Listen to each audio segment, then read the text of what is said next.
Hey, welcome to Fitness and Beer. My name is Larry Powell. This is my daughter Saya.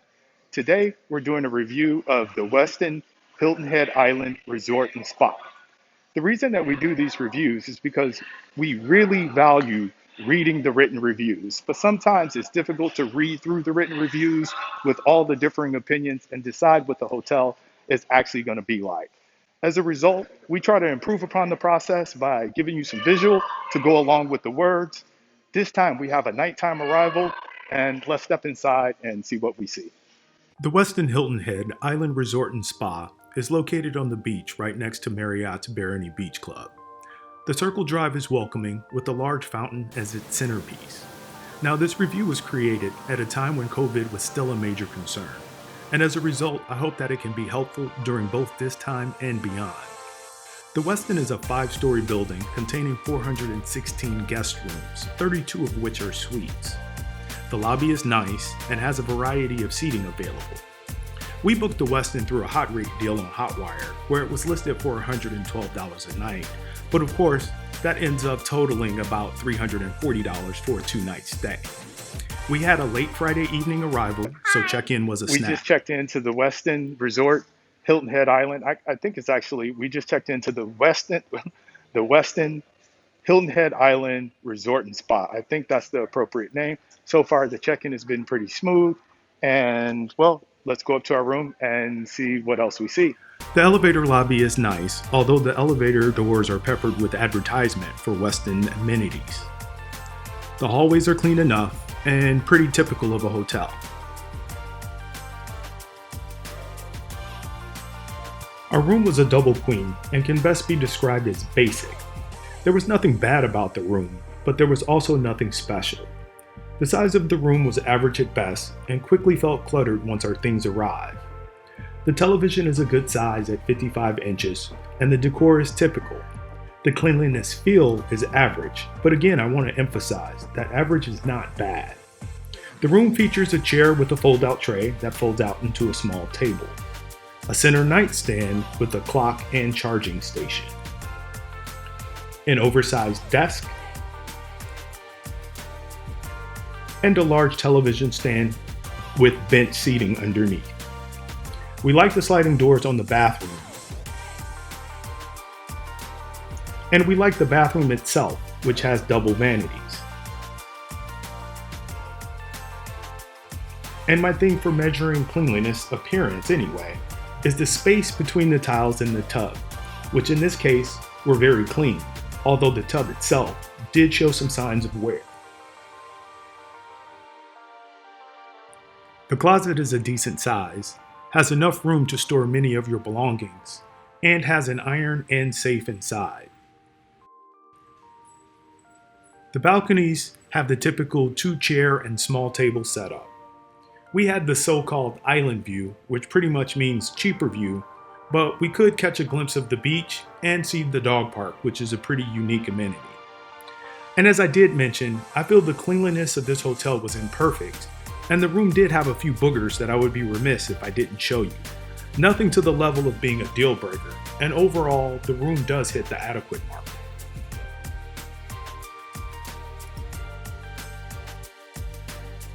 The pool and the grounds are nice. There's actually 3 pools spread throughout the pool area. Here, more so than ever, pool seating is at a premium, and I saw many pool chairs reserved as early as 8 a.m. This is actually a pet peeve of mine because I believe chairs would often be available when needed if people didn't reserve them in advance. In this case, I'm sorry to report that I too was part of the problem and we reserved chairs. The day beds and cabanas at the Westin are nice as rental options, but I didn't check their price or availability. There is poolside service, and Splash is the poolside bar and grill. Now is a good time to note that the Westin has good protocols in place for social distancing, and even more importantly, I felt that most guests were also respectful.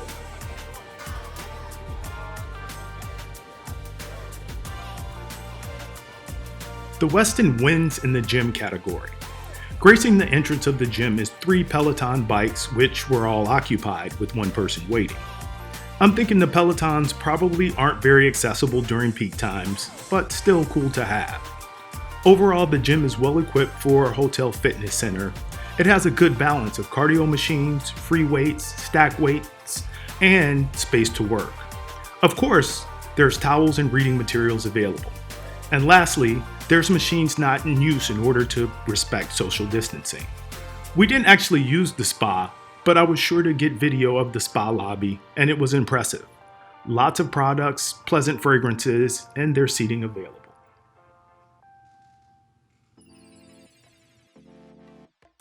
There is a kids club.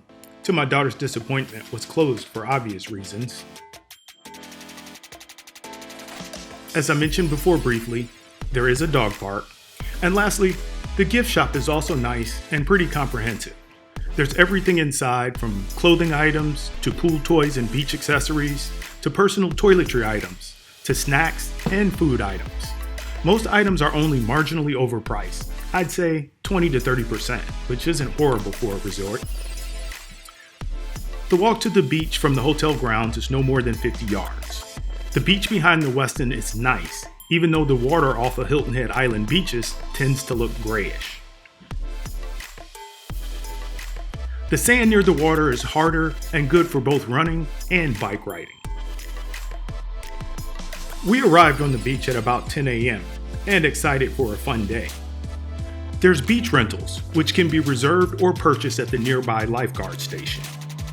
Usually, we carry our own beach setup, but decided to rent this time at the cost of $38 for the day. Much easier, and we really enjoyed the convenience of the Westin provided beach chairs and umbrella.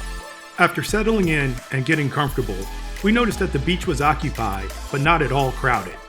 And overall, it was a good day at the Westin Hilton Head Island Beach Resort and Spa.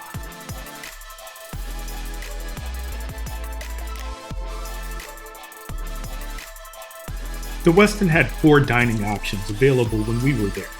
There was Ingredients, which is the cafe in the lobby, Splash, the poolside bar and grill, View 32, which seems to be the primary restaurant on the grounds, and the Carolina Room where there's indoor seating. We'll start with Ingredients. The cafe generally has a line in the morning. We tried the coffee and it was fine.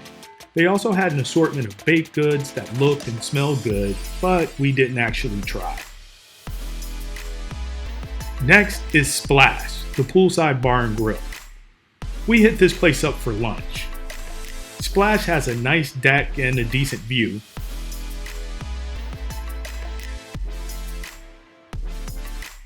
I would say their menu mostly ranges between about $10 and $20. Our server was nice, and the drinks and food were much like the View. Decent.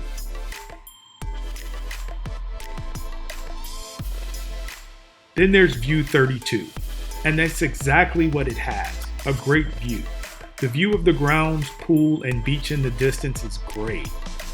I grabbed a couple of Saturday morning mimosas for the beach from here, and they served them up with lids and straws, so immediately they were on my good side. The ambiance at View 32 changes in the evening. There was live music, the view was beautiful, and the vibe was good. We were there for sunset, so we got to watch the sky change colors. I'd like to give a quick shout out to Omar, who paid for our dinner. Your generosity amazed us. And of course, I had another burger. And lastly, there's the Carolina Room. I can't say much about this place because we never ate here. However, I did grab a couple shots of the dining room. It seems that the Carolina Room was the only indoor dining option. Okay, a couple of random things. There was a wedding there that weekend, and the care with which this guy placed and wiped down the chairs was amazing. And lastly, all weekend long, our oldest wanted to make sure that we found the koi pond. So there it is, right under our nose all along, the koi pond. So we give the accommodations a 4.0. They are good enough. The pool and activities is a strong 4.5. The beach is also a 4.5, and the restaurants land at a 4.0. Overall, we rate the Westin at a 4.25. While not my first choice on Hilton Head Island, the Westin still remains a good choice. Thanks for joining us on another family vacation. We're at the Westin Hilton Head Island Resort and Spa. We had a good time. What'd you think, guys? You give it a thumbs up? Thanks for watching Fitness and Beer.